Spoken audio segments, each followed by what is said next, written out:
go. All right. So welcome. You guys now heard some. There we go.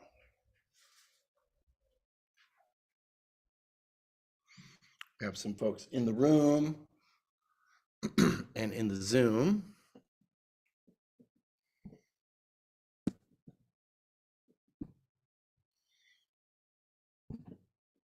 Sorry, I should have done all this stuff. Okay. Jason Murphy, Wednesday night, Rebel Dharma. Glad you're here. Those of you in the room, those of you in our virtual Sangha. Anyone here for the first time? Would like to introduce yourself?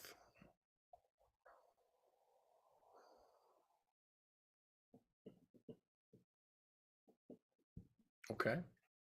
Well, glad you're here. So we're going to sit in some meditation for a period of time. And yeah, I mean, do people feel like it's beneficial to give some guidance? Most of you have been at least involved a little bit in some meditation practice. So my thought was to maybe experiment with sitting in silence and then having me kind of hold the time. But if people feel, you can just kind of raise a hand if you feel like it would be beneficial to receive some meditation instructions. Yeah? Okay. All right. So we will work with some instruction, because there's a few people that are somewhat new. And, you know, it's kind of, it's 50-50 from what I see. Sometimes people really like instruction, meditation instruction, and it feels like, and I definitely, when I was new, it helped me to build kind of a dialogue in my own mind around what the instructions could be.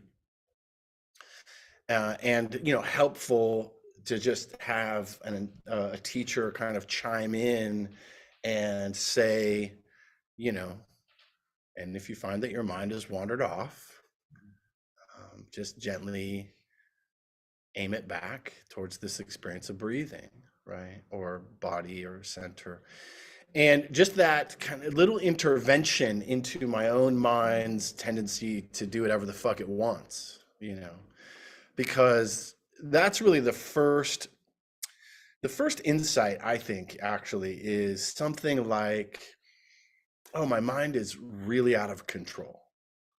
And I didn't really notice before because I'm so busy throughout my day. So the instruction is a way to just help to build a resilience to understanding that the mind wanders, you know, that we're not actually trying to stop our minds from thinking. It's not really possible. Yet we are trying to change our relationship to our minds and our relationship to our thoughts, where, you know, all of Buddhism really is aiming towards this disidentification with our thoughts as being our identity or who we are. And I had a teacher years ago say, in the middle of a retreat I was sitting on, just kind of come out and very matter-of-factly say, have you figured it out yet? And I was like, absolutely not, you know. But then I thought, maybe I did. Maybe I figured something out, that we're not our thoughts, we're not our feelings.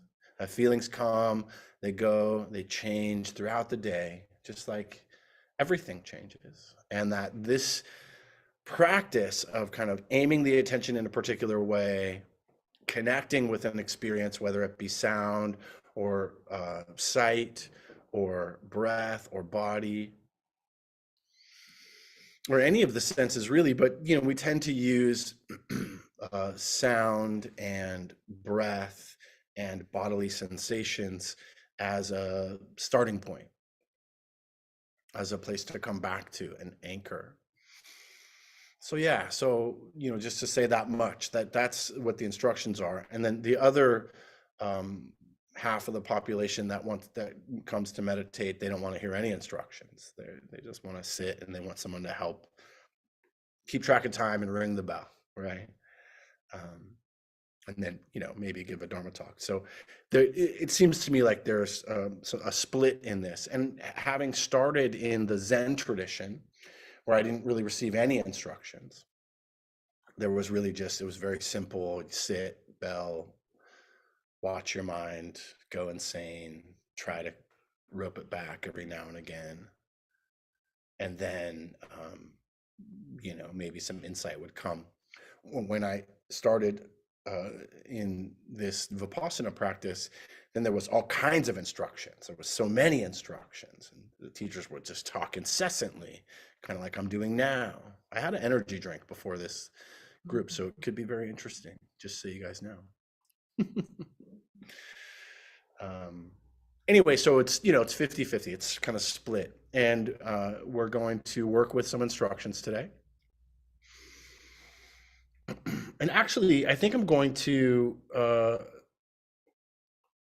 work with some metta practice, because this form of heart practices, it's just psychologically so healing.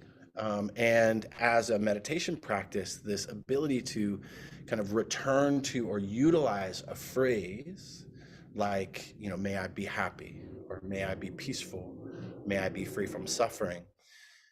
Each one of the phrases it's just doing multiple things around kind of helping us learn to concentrate. So we're using the phrase as a concentration point or a meditation object.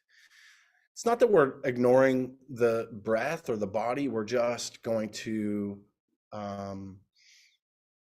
kind of bring the attention towards this particular phrase, and not even, you can and will get into the meaning of the phrase, like what that phrase means to you, but then also just the repetitive nature of bringing the mind back to the phrase, back to the phrase, back to the phrase. So we'll work with that. I don't know if I'm going to use the ones that I was just talking about, but I will use some version of what's called loving kindness or positive regard. Yeah. So one of the things about this type of practice is, if you are sitting in an uncomfortable way, to try to be a little more comfortable. It's useful to be comfortable while trying to send yourself loving kindness. Yeah. All right, so let's go ahead and get started, finding that posture that's workable, that's sustainable, where you can feel both relaxed and alert.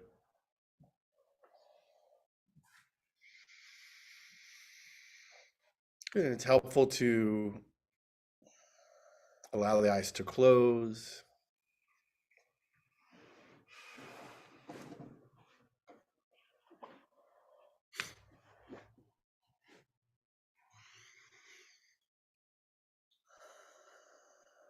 And just settling in, arriving here.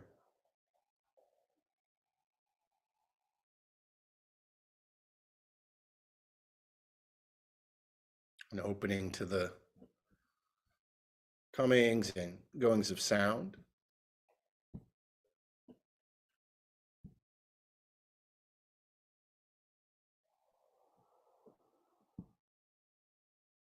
Sounds outside the room.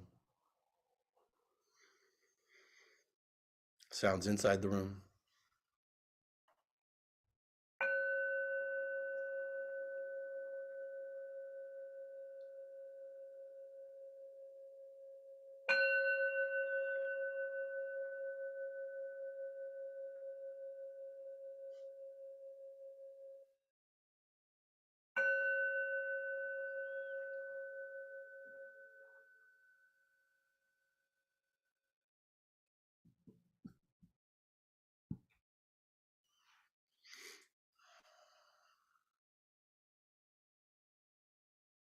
And as we settle in,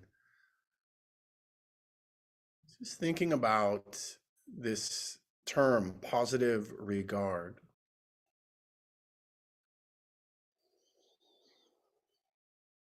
And seeing if you can tap into a place within yourself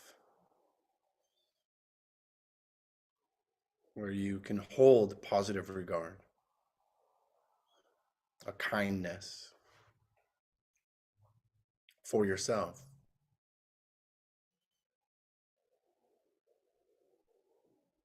Maybe it's yourself as a younger person or sometime in the past. Maybe it's right now.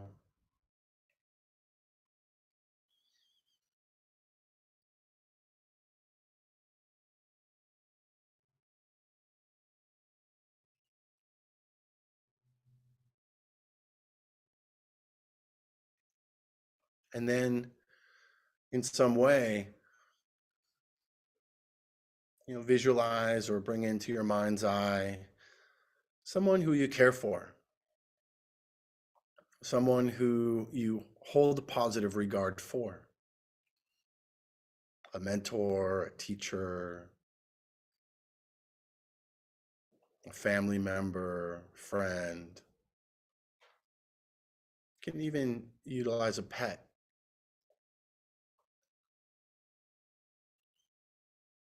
If you can, just begin to visualize this being before you and connecting in with that sense of positive regard or kindness.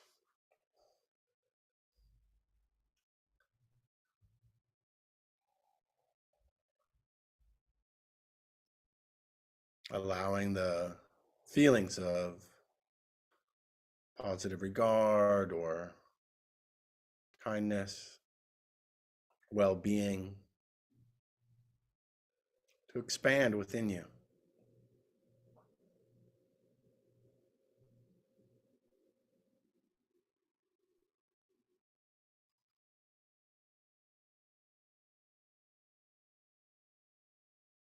Visualizing this being before you, maybe in front of you, behind you, next to you.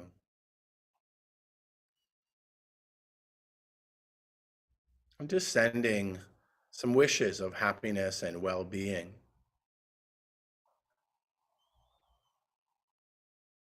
May you feel safe from your own heart to their heart. May you feel safe.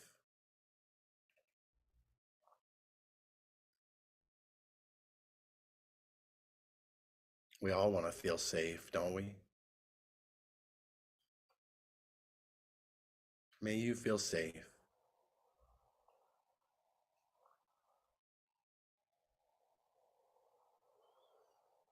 May you feel healthy and strong.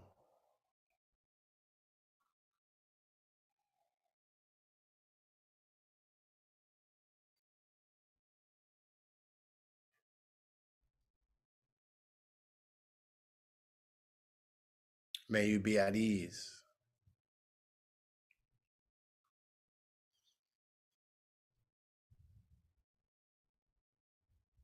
And just repeating these 3 phrases. May you feel safe. May you be healthy. May you be at ease. Trying to strengthen the visualization in your mind.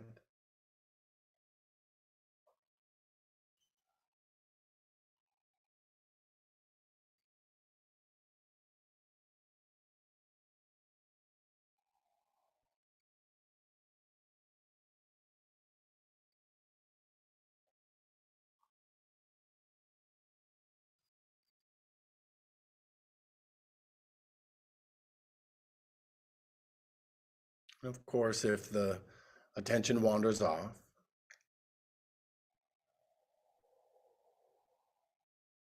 just aiming the attention back to the visualization, this being, and the phrases. May you feel safe.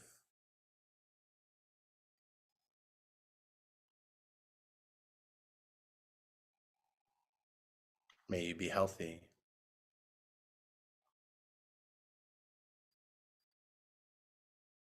May you be at ease.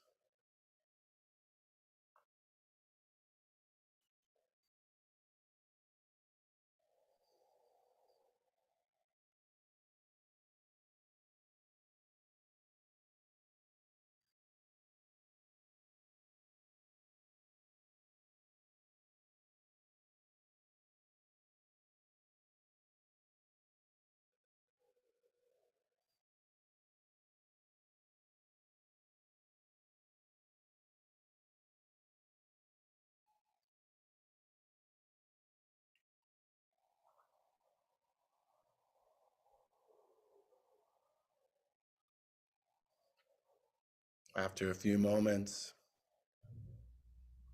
perhaps you can just recognize checking back in with your own heart and repeating to yourself, may I feel safe.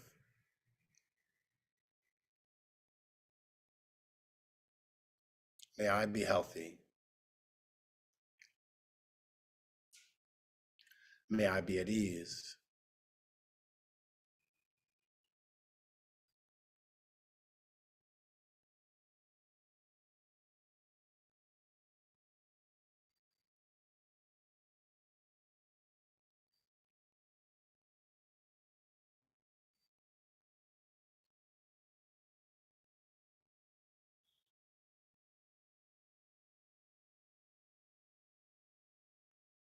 Just repeating these three simple phrases over and over, allowing it to form in the mind, drop down into the heart. Safe, healthy, ease.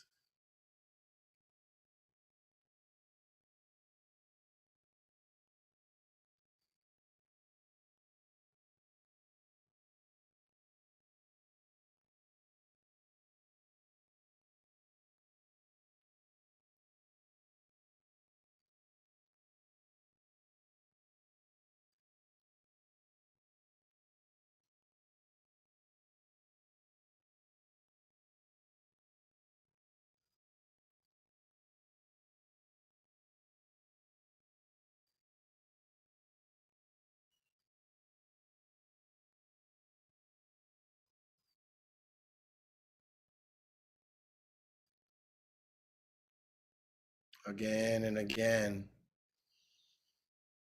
allowing these phrases to be the object of meditation.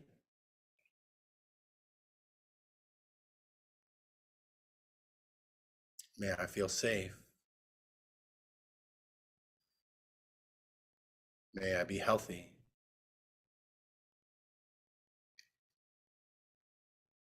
May I be at ease.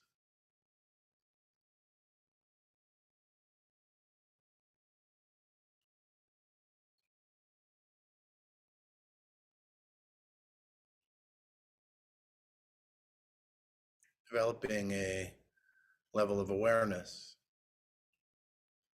how these phrases land. Are they well received? Are they rejected? Does the mind come up with rebuttals?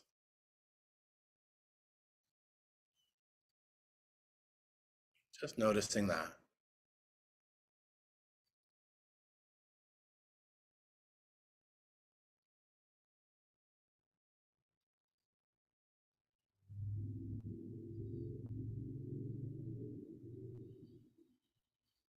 Safe,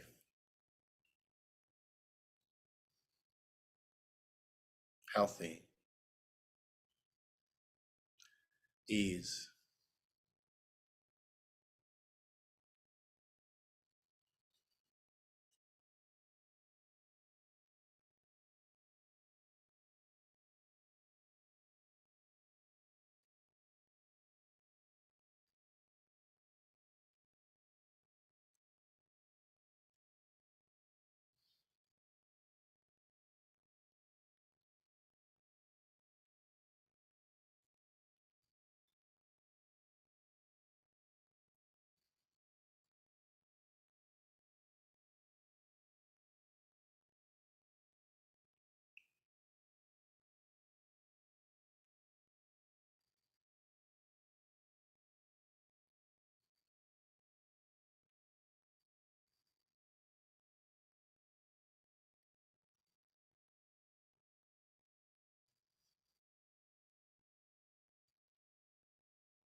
And then when you're ready, perhaps holding this image of yourself, receiving this wish for happiness and well-being,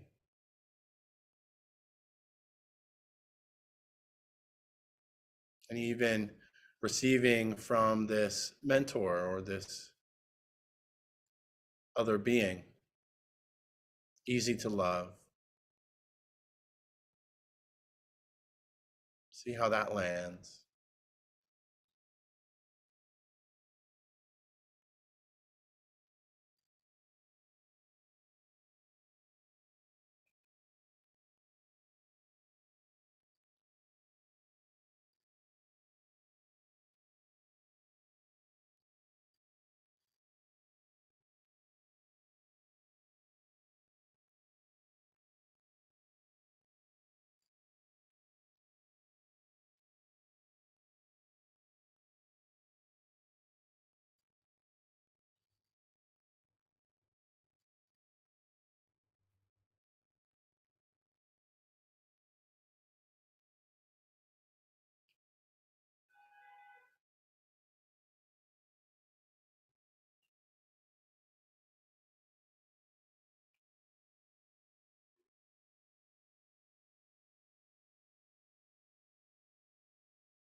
Perhaps envisioning yourself as a younger version,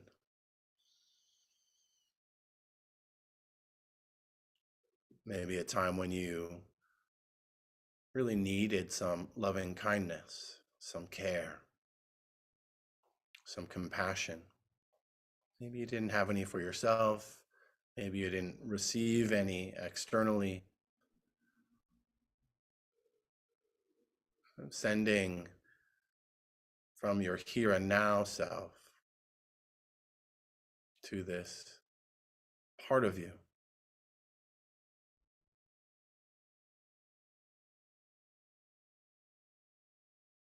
May you feel safe.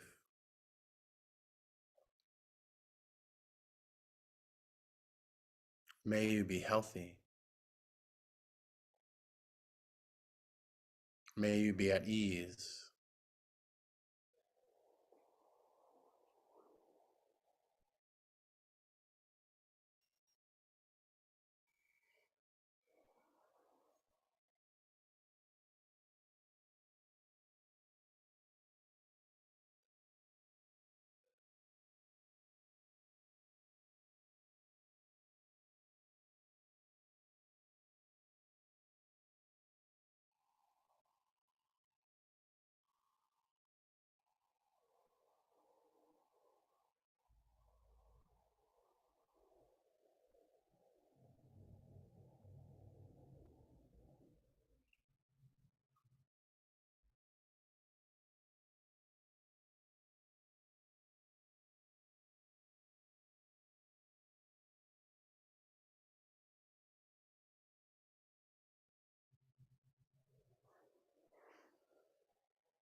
Perhaps taking a moment and just checking in.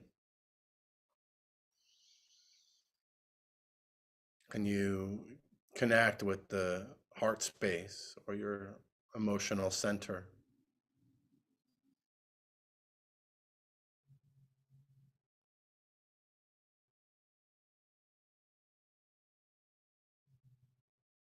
The felt sense of sending this type of loving kindness or wishes for well-being.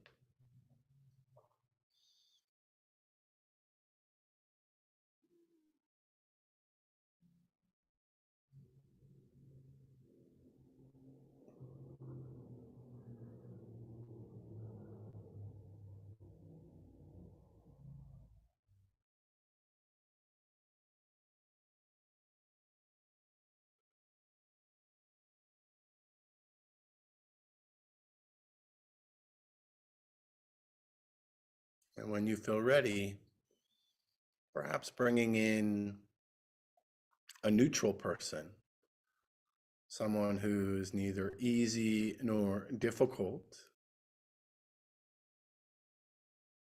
kind of an uncomplicated relationship, maybe someone at work or in your neighborhood.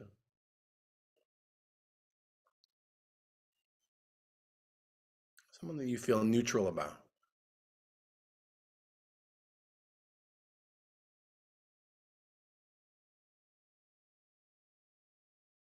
Try to bring in some memory of them.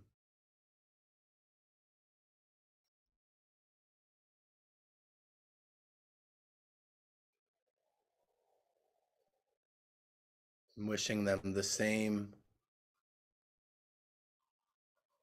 loving kindness phrases, the same well wishing. May you feel safe.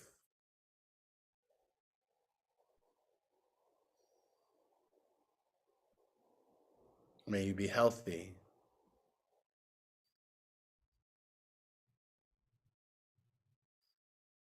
May you be at ease.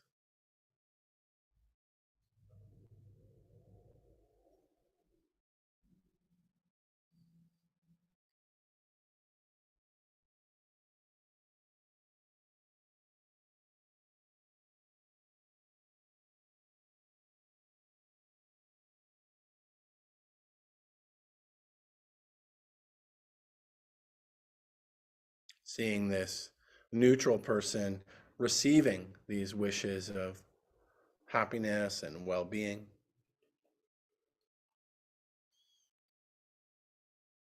Safe, healthy,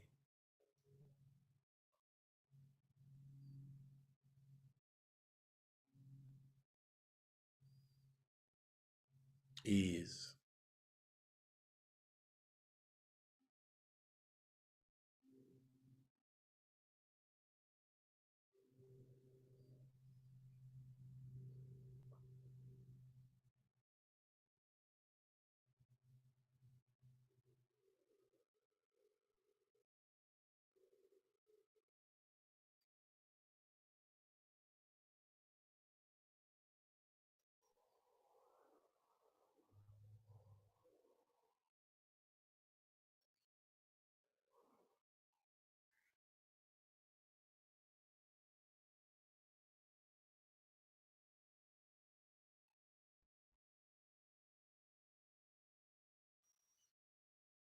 As we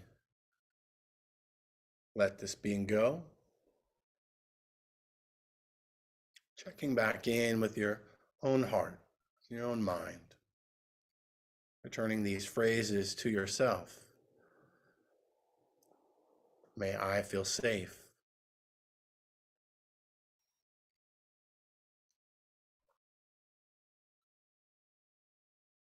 May I be healthy.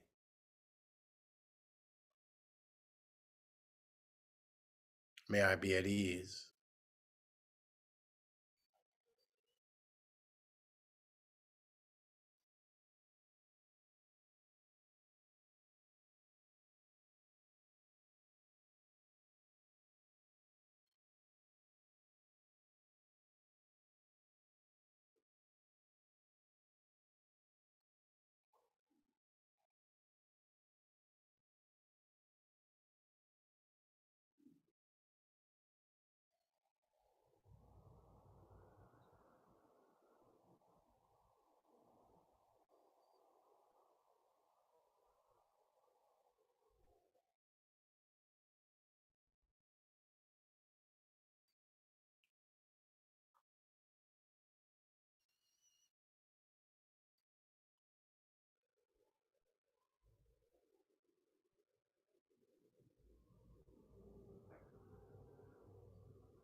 So resting in the phrases, resting in the feeling tone of loving kindness,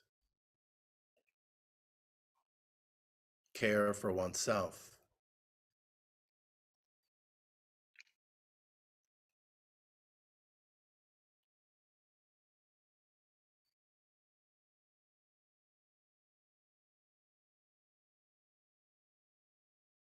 Just as I wish to be happy, safe, healthy, and at ease, so do all beings.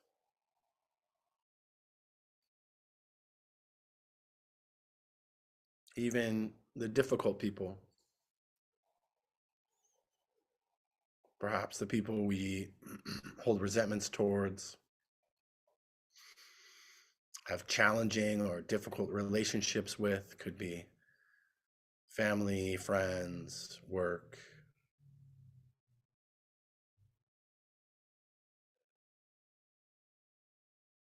politicians.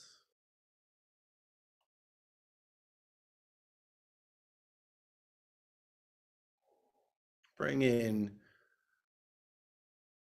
to the mind's eye someone who you have some difficulty with.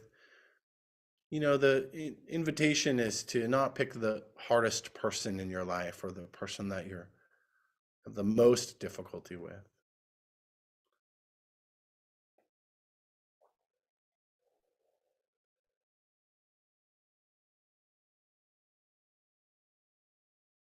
But someone that there's a bit of a challenge.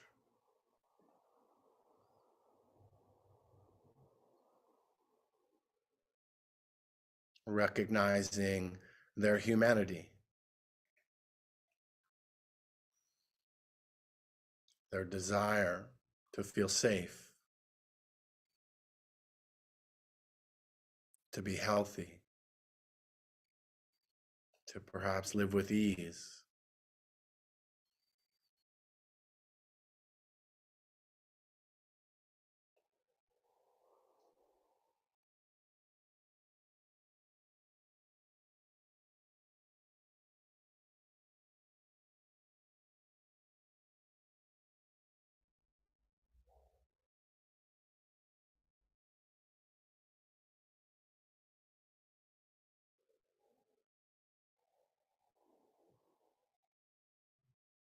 So envisioning this person, could be a group of people,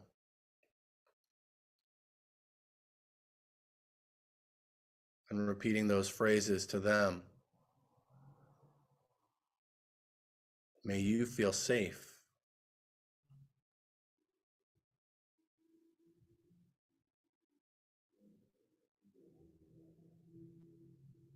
May you be healthy.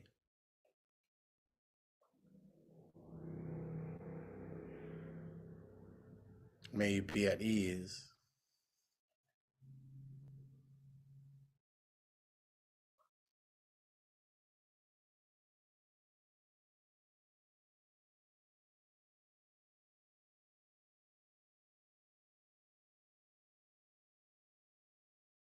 May you feel safe.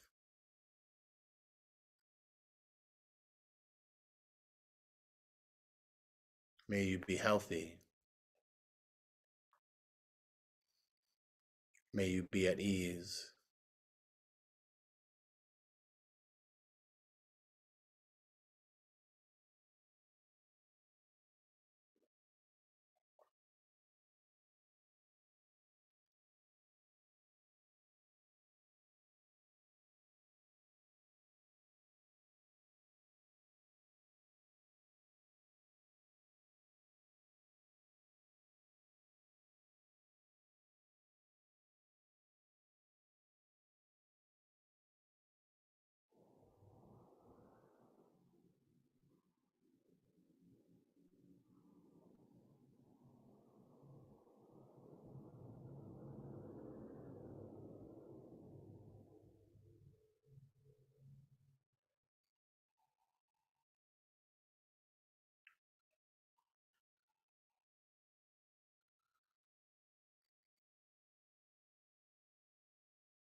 And then when you're ready, letting go of this person, or really maybe instead of letting go of them, kind of expanding this circle, expanding this energy of loving kindness, this wish, this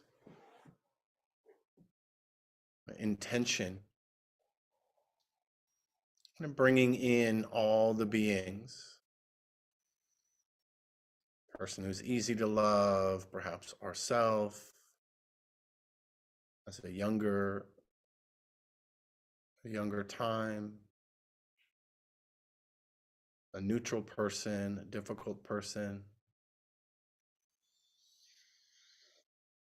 And then just beginning to expand out, maybe to all the people in this room, all the people on the Zoom.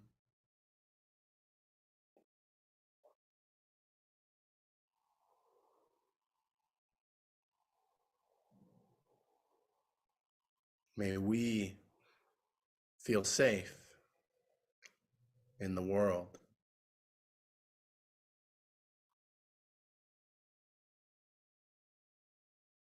May we be happy and strong in mind and body.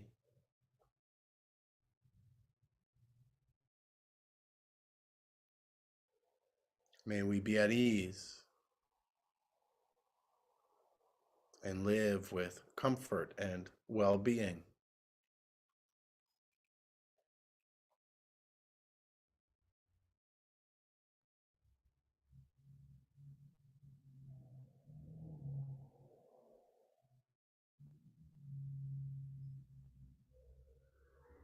And then expanding out from the room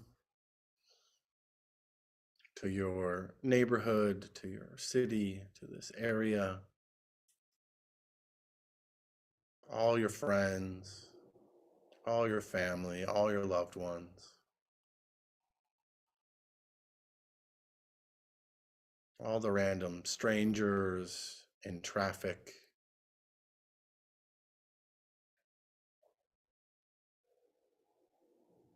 May you feel safe.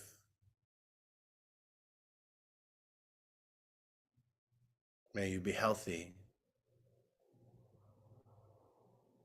May you be at ease.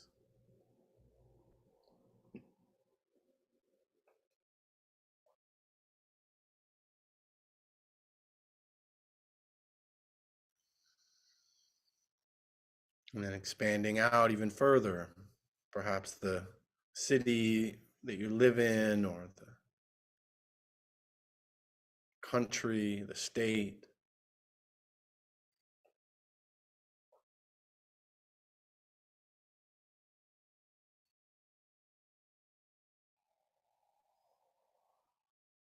May all beings receive loving kindness in the same way that the sun doesn't discriminate, but shines down upon all beings.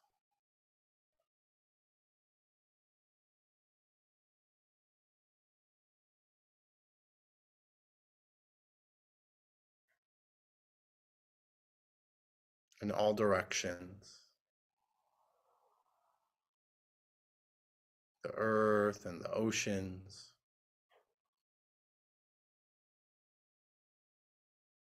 all kinds of people, those near, those far away, regardless of what they look like or who they love.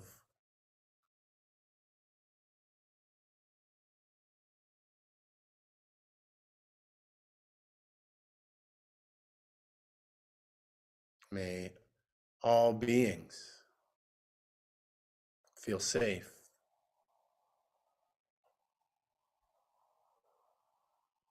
May all beings be healthy.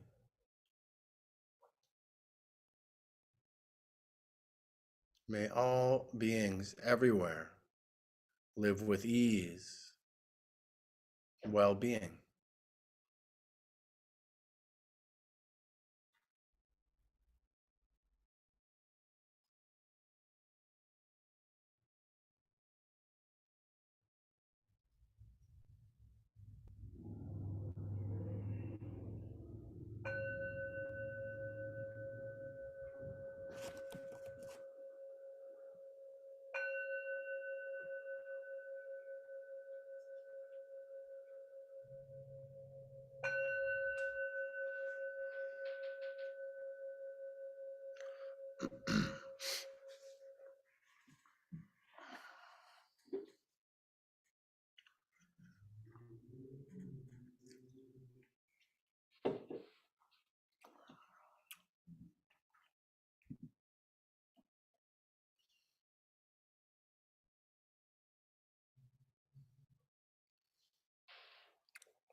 I'm going to read this poem called Meditation Calming the Mind by Bob Sharples.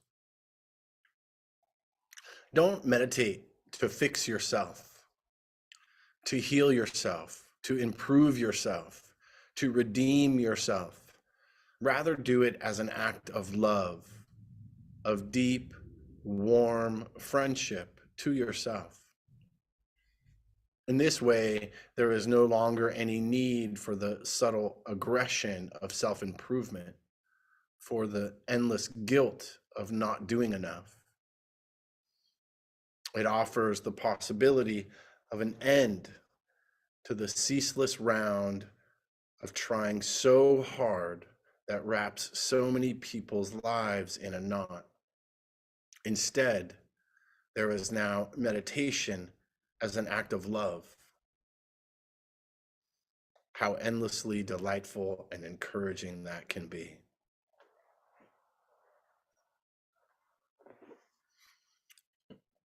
I'm not sure if that fit with the tone of the meditation, but it's something that I haven't read in a while and I've been wanting to bring back in. And I think it fits. It's the work to do here.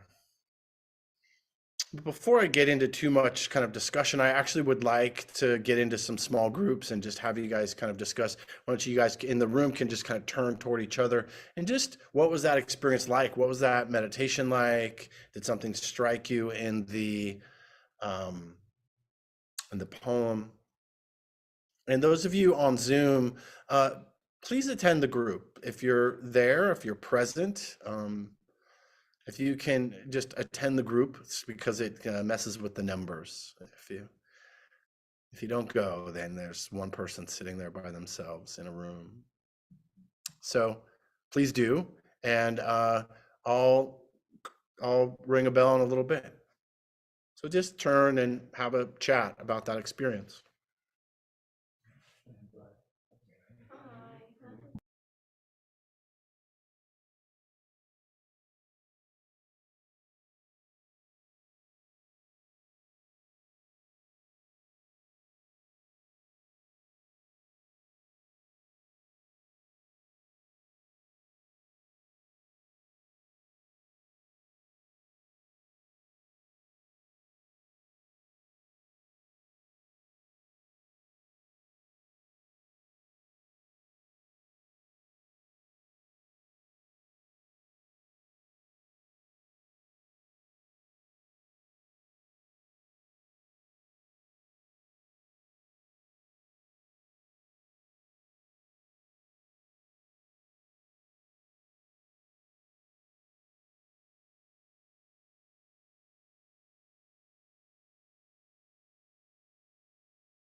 Okay, here we are.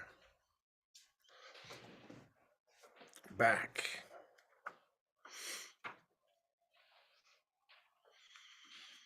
Thoughts, reflections, questions, meta practice.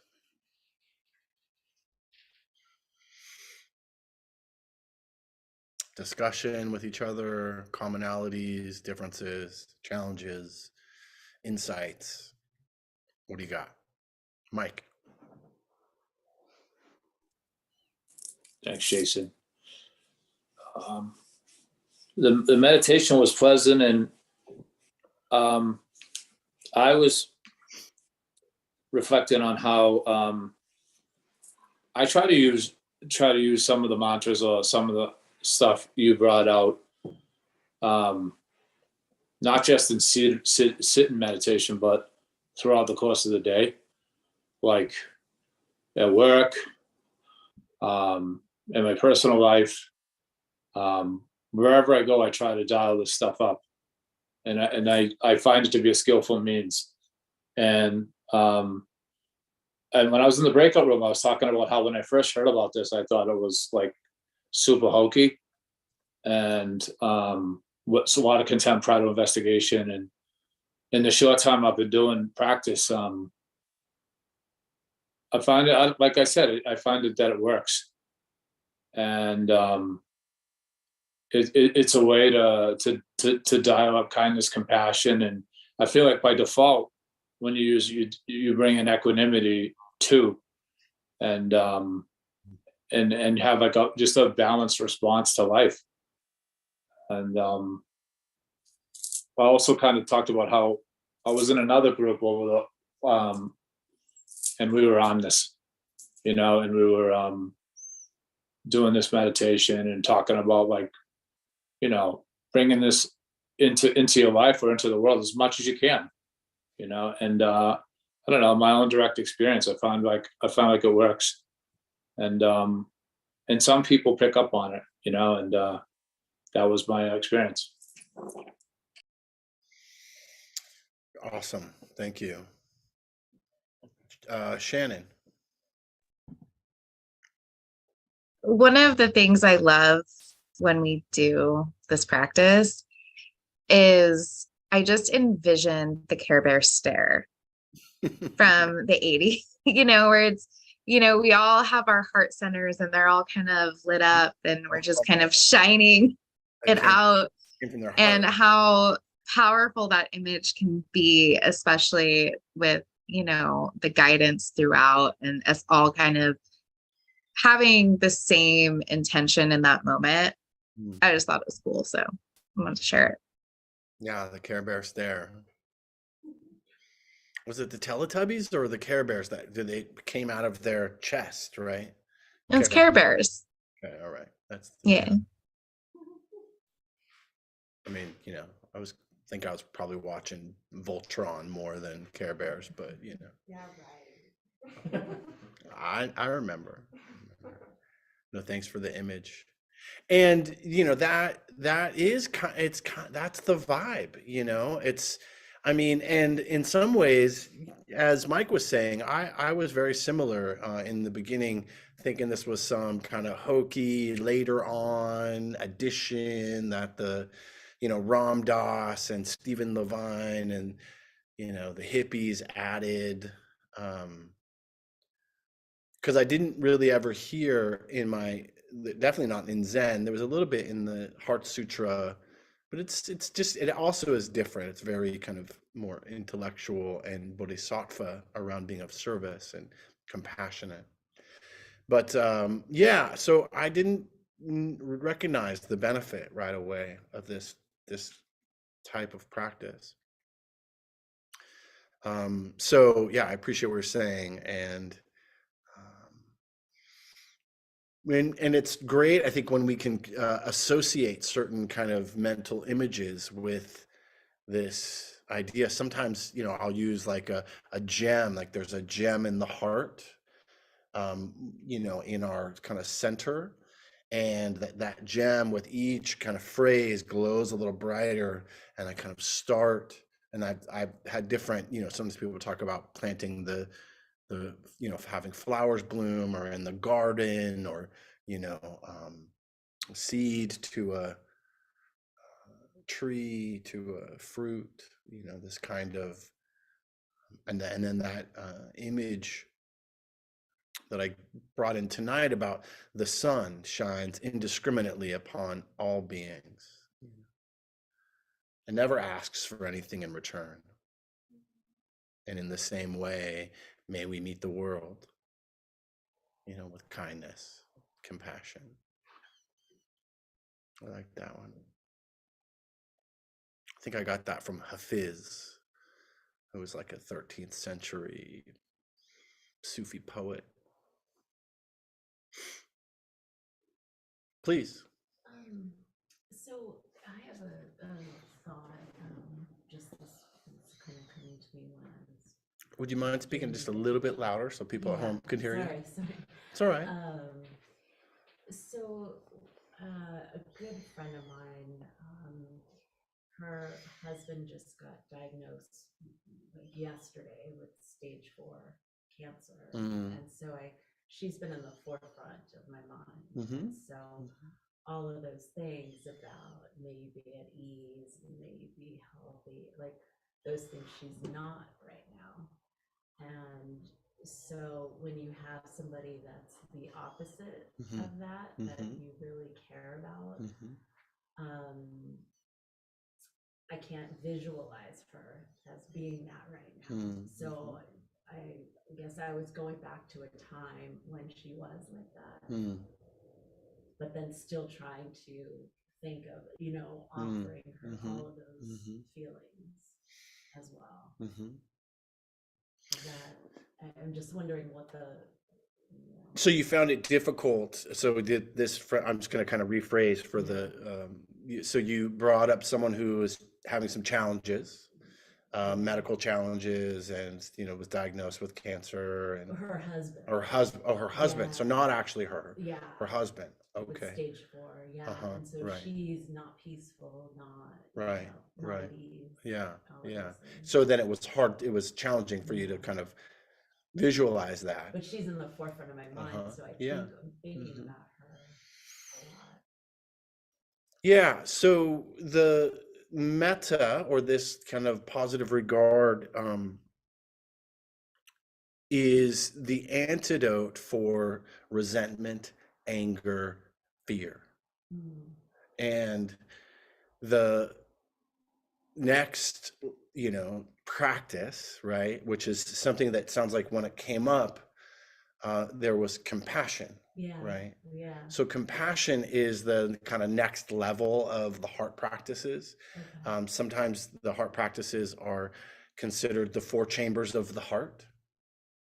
So we have loving kindness, we have compassion, we have sympathetic joy or selfless joy, and we have equanimity. So the kind of 4 chambers of the heart that are working together to, and I just like that that matches up the 4 practices, which are known as the Brahma Viharas, or the heart practices. And so, so what it sounds like is, instead of trying to manufacture, then, I mean, what I would do in that situation is I would just shift to compassion. And compassion is the appropriate response to suffering. So your friend is suffering, or at least, well, I mean, so this whole Buddhist kind of concept is that pain is inevitable. Yeah. Death is inevitable. Suffering is optional. Yeah. And the suffering is generally when we have some wanting things to be other than they are. Yeah.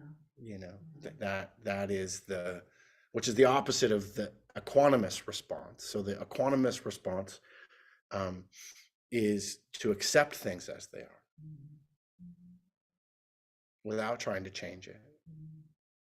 And of course, that's difficult when someone's husband has stage 4 cancer, right? You don't want to accept that, and that causes suffering, right? So yes, so the shifting to, I care about your suffering, I care about your pain, I care about your anguish, and if I may, I overheard you a little bit Mhm. when you were saying that you began to kind of feel what that person was feeling, Yeah. right? So there was it was like an empathetic response. Yeah. And there's an interesting thing here. I realize we're shifting away from loving kindness, but it's okay because it's just a different chamber of the same heart, right?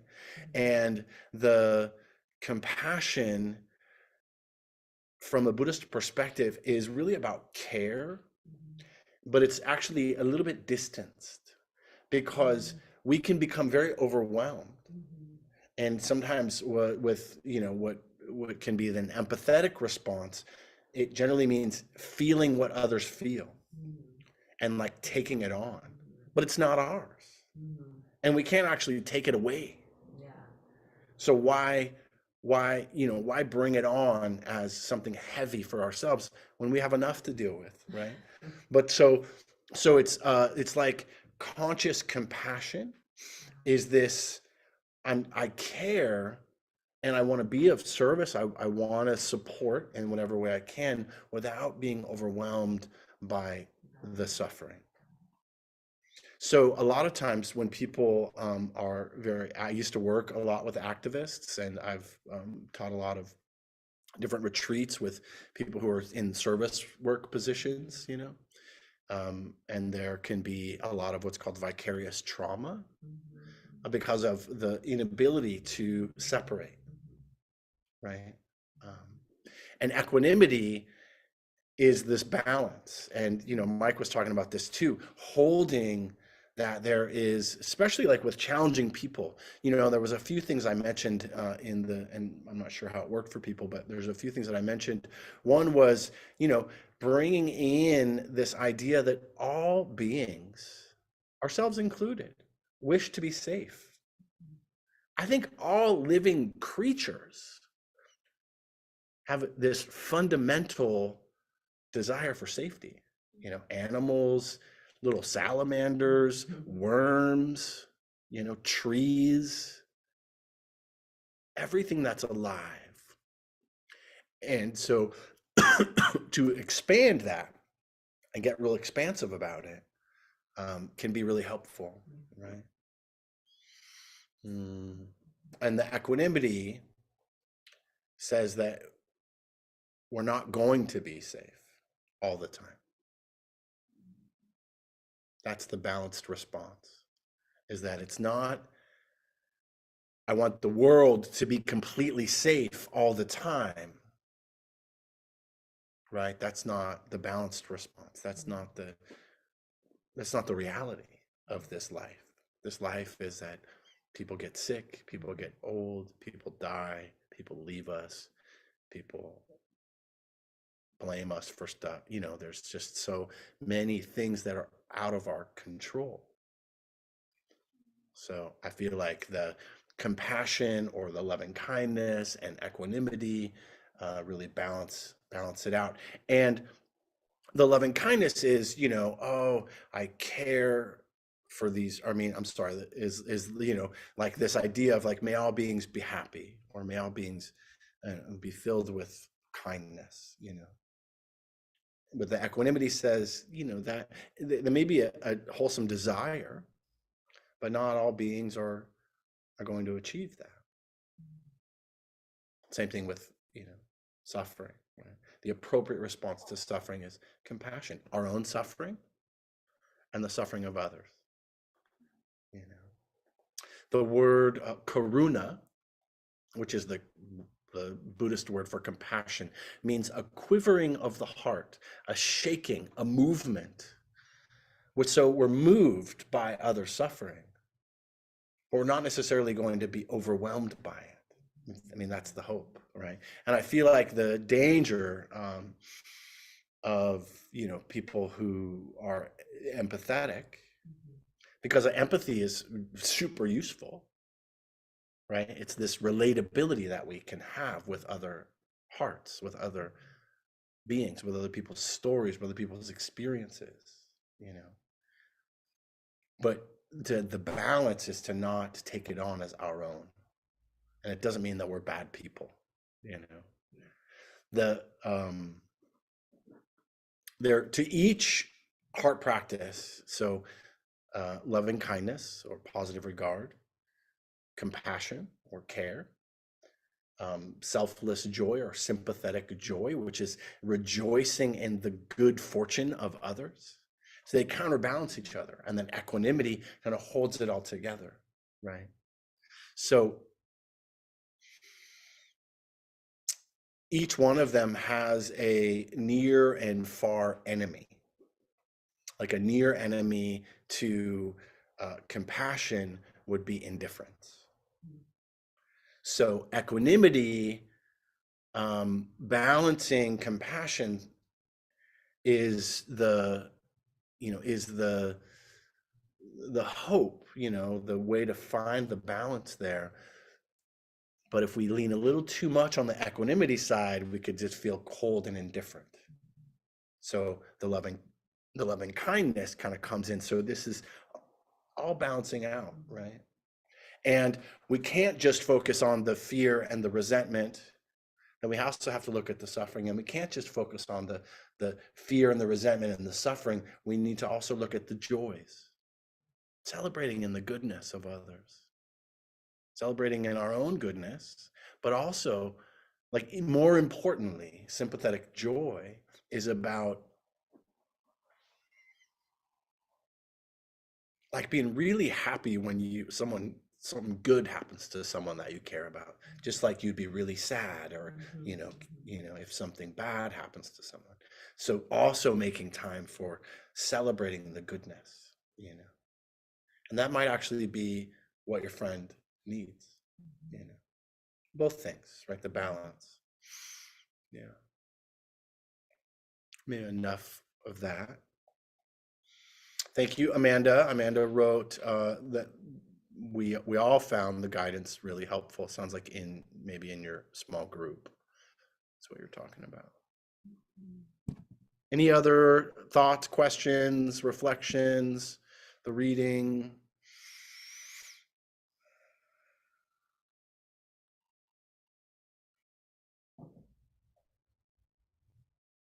I kind of have a question. Mm-hmm. So in the poem, I really liked how it talked about like meditation as an act of self-love, and like if you cannot judge yourself, then you can just fully kind of like love yourself as you are at that time. Mm-hmm. But I struggle with the balance between like just being like, I'm fine the way I am and loving myself, but then being like, but also like, I should improve some things. Mm. Like if you just truly accept yourself as you are, you may be like a blob without a job that doesn't do anything and is like not nice to people or something. Like not that Well, I am, but I'm yeah. No, right. I mean, I get it. I get what you're saying, that there's a fear of, if I'm fully accepting of myself with no striving, then what?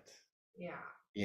Because I need that ego to propel me forward. So otherwise, why exist? I guess so, yeah. I mean, on some level, right? I mean, I get like what you're saying, and more specifically, I'll read the poem again, because what the poem is saying is, yeah, let's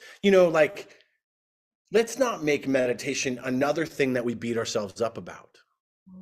That's the simplest version of this. Let's have this be an act of love towards ourselves, not hatred. Not there's something wrong with me I need to get rid of, but instead, can I be more accepting of what's here in every aspect, in the dark cranny, in the critical mind, in the anxious tendency, in the self-hatred. Can I love my self-hatred? Fucking radical, That's what I think this is really kind of pointing to, which is why I like it. So I'll read it again. Don't meditate to fix yourself, to heal yourself, to improve yourself, to redeem yourself. Rather, do it as an act of love, of deep, warm friendship to yourself.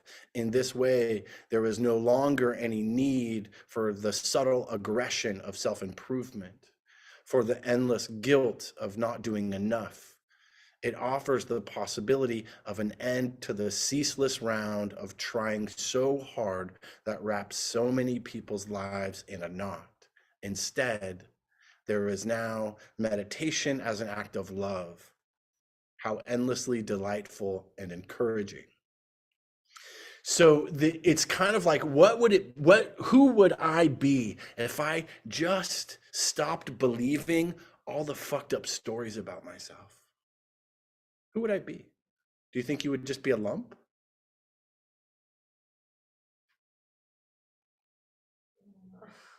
Or I think what this is kind of saying is, or might we be actually so alive, so like unbridled, this Care Bear stare, right, that Shannon was talking about, where we're just bringing it, in all areas of our life, just bringing that kind of shine.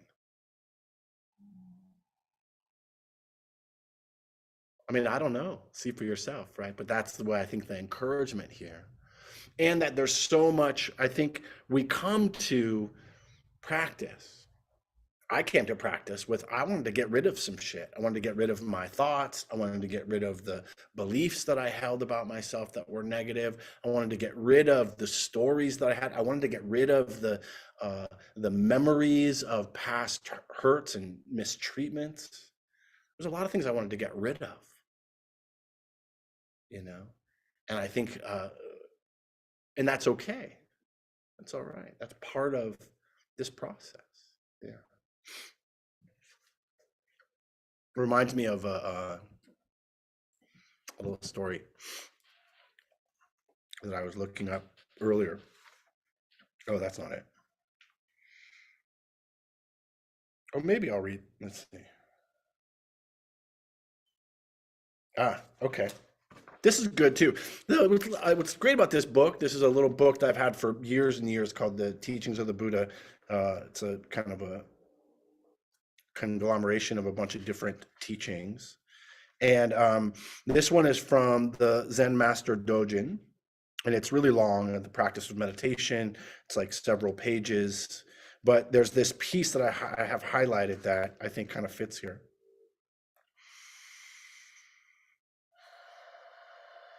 So it says, Zen meditation is not physical culture, nor is it a method to gain something material. It is a peaceful and blessedness itself. It is the actualization of truth and wisdom. In your meditation, you yourself are the mirror, reflecting the solution of your problems. The human mind has absolute freedom within its true nature, and you can attain your freedom intuitively. Do not work for freedom, rather allow the practice itself to be liberation. So that's not the story I was going to read out of that book, but I fell on it, and so I was like, all right, I'll read it. Because I do think it fits, just along with this poem. But I want to just open up for any more thoughts, comments, or reflections.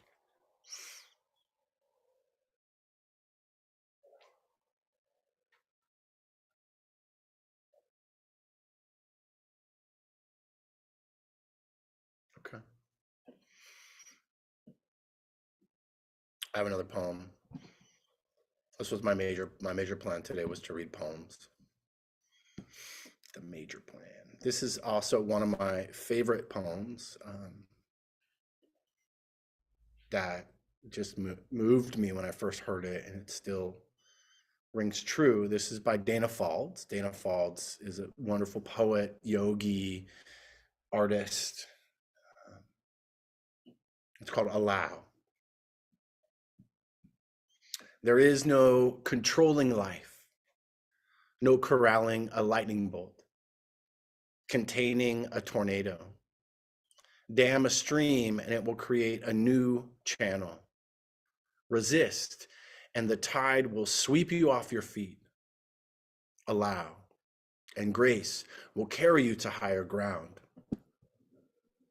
The only safety lies in letting it all in, the wild and the weak, fears, fantasies, failures, and success. When loss rips off the doors of the heart, or sadness veils your vision with despair, practice becomes simply bearing the truth in the choice to let go of your known way of being. The whole world is revealed to your new eyes. Allow.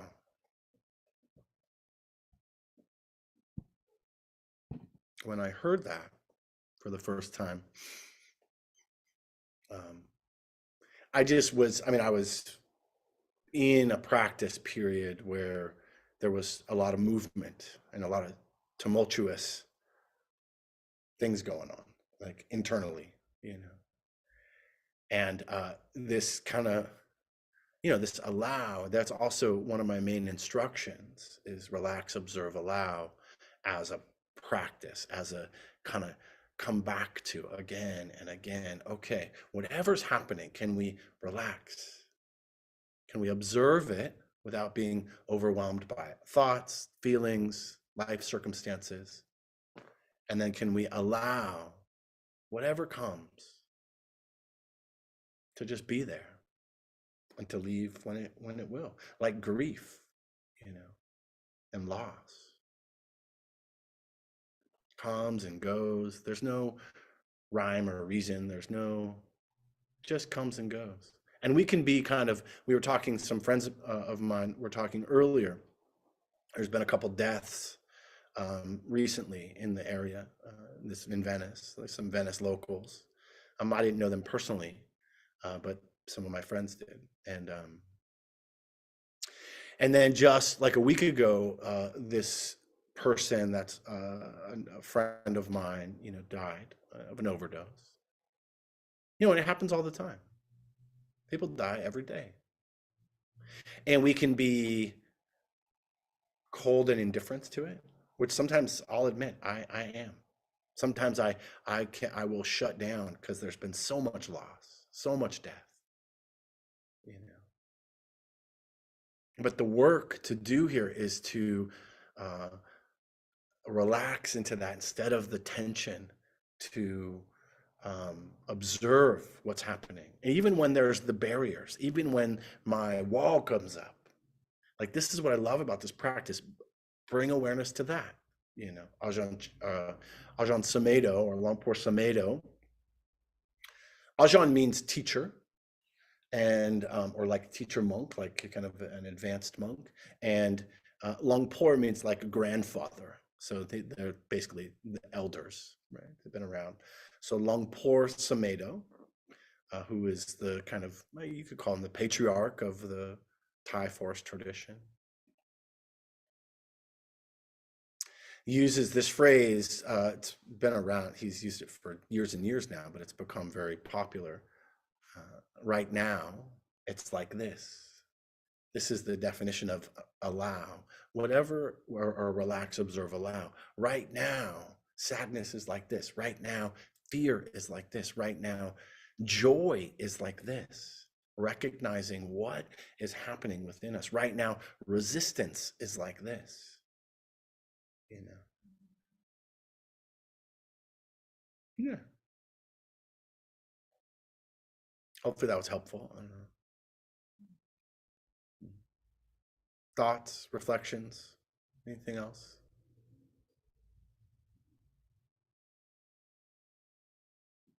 I'm gonna bring a notebook next time, because I feel myself wanting to remember these phrases you're saying, but I don't want to use my phone. But right now it's like this. And the other A lot of people get it tattooed on them as a memory. Yeah. Right now it's I like don't have this. any tattoos. Yeah, so don't start now, right? I'm just saying. And it's fine to take notes, and it's uh, and it's also fine to not remember it all. Mm, Like we I don't. want to. Of course, right? Which is why we'll read hundreds of books, and that's useful. It's useful to want to understand. I think that's the beauty of the Dharma. It's the beauty of the truth that gets revealed, is that we want to understand, and it's good. That's a wholesome striving from the Buddhist perspective. So back to that kind of question that you had earlier about, like, so do we just be neutral all the time? Well, no, there is what's called wholesome or skillful and unskillful kind of thoughts and behaviors and actions. mm, So what we're trying to do is kind of strive towards, or feel motivated to practice, to study, to learn, to understand. That's considered wholesome, leading to skillful results. Yeah. Casey, you have a question? Maybe the last one. Could you just read the Allow poem one more time? Yeah. Yeah. Would you mind just going through that one more time? Not at all. I love reading this poem. There is no controlling life. Try corralling a lightning bolt, containing a tornado. Dam a stream and it will create a new channel. Resist and the tide will sweep you off your feet. Allow, and grace will carry you to higher ground. The only safety lies in letting it all in, the wild and the weak, fear, fantasy, failures, and success. When loss rips off the doors of the heart, or sadness veils your vision with despair, practice becomes simply bearing the truth. In the choice to let go of your known way of being, the whole world is revealed to your new eyes. Allow. And this is again from Dana Faulds, and Dana has a few books. One is called Going In and In. And I think that's where I got that book from. It's like a collection of kind of yogi inspired, meditative, heartful poems. Going In and In by Dana Faulds. Yeah. Cool. All right, well, let's call it a night. I appreciate your time and attention, both in the room and on the Zoom. And please know that any donation that comes into Against the Stream supports us paying the rent here. And then, and there's a $15 suggested donation, and there's a bowl, or you can go to Against the Stream, donate. Or just on Venmo, Against the Stream Meditation Society, and the meditation group. I can't remember which one it's called.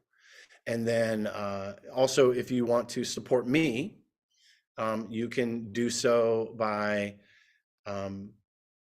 Venmoing me. You can Venmo me, Jason Murphy, or No BS Buddhist, no spaces or anything. And yeah. Let's just gather all the goodness of our practice and take it in. We don't do this because we want to be a glum lot, right? We do this because we are hoping to open and heal our own hearts and minds and find a sense of peace and ease. And then we both take that in as our own intention, and then we share that out in all directions, because truly, can you imagine a world where everyone felt safe and content and at ease, regardless of the situation? May all beings be free from suffering.